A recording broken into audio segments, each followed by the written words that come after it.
الومیناٹی، روشن خیال لوگوں کا کی ایک انجمن۔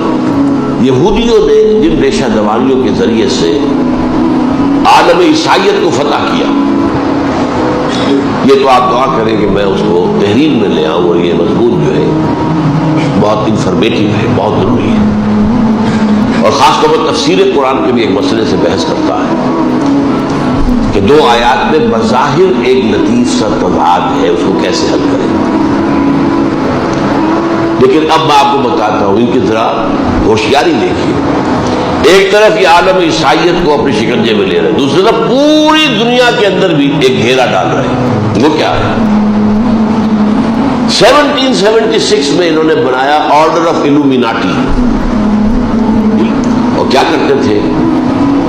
پوری دنیا سے ذہین ترین لوگوں کو اسکالرشپ دے کر امریکہ بلاتے تھے۔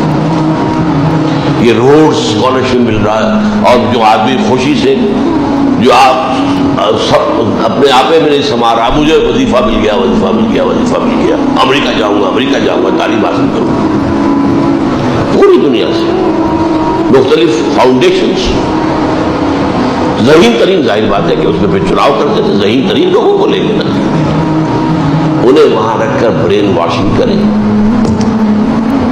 نمبر 2، ان کے اسکینڈلز کھڑے کریں، سیکس اسکینڈلز، ان کی فائلیں اپنے پاس تیار رکھیں۔ وہ لوگ جب واپس جائیں اپنے ملکوں میں تو اہم پوزیشن میں جائیں گے، پھر ہمارے اعلی کار ہوں گے، اور ہماری بات ماننے سے انکار کریں گے تو ہم بتا دیں گے دیکھو تمہارا یہ سیکس اسکینڈل ہمارے پاس ہے، ہم تمہارے ملک میں اس کو عام کر دیں گے، تمہاری چودراہٹ، تمہاری قیادت سب ختم ہو جائے گی۔ یہ کہلاتا ہے آرڈر آف الومیناٹی 1776، اور اس کے تحت دوسری آرگنائزیشن انہوں نے بنائی فری میسن، اس کے تحت بھی ذہین لوگوں کو، ایلیٹ طبقہ جو ہے وہ تمام ممالک میں انہیں فری میسن کے اندر لا کر، اور وہ یہودیت کے اعلی کار بنے۔ مصطفیٰ کمال سب سے بڑا فری میسن تھا، جس نے خلافت کا خاتمہ کیا۔ چاک کر دی ترک نادا نے خلافت کی قبا، سادگی اپنوں کی دیکھ، اوروں کی عیاری بھی دیکھ، یہ یہودیوں نے خلافت ختم کروائی۔ کیوں؟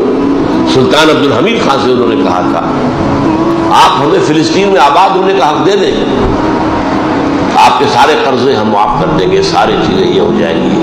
اس نے انکار کر دیا۔ میں رات بتا دی، حضرت عمر نے عہد کیا تھا، جب عیسائیوں نے ہینڈ اوور کیا ہے بیت المقدس حضرت عمر کو رضی اللہ تعالیٰ عنہ، اس معاہدے میں یہ طے ہوا تھا کہ یہاں پر یہودیوں کو آپ آباد نہیں ہونے دیں گے۔ یہ تو حضرت عمر نے رعایت کی تھی کہ یہودی یہاں آ سکتے ہیں، آئیں اپنے مقامات مقدس وہاں کی زیارت کریں، ویلنگ وال پر آئیں، عبادت کریں، روئیں دھوئیں، اب جائیں واپس۔ آباد نہیں ہو سکتے، گھر نہیں خرید سکتے، کوئی کھیت نہیں خرید سکتے، کوئی دکان نہیں خرید سکتے۔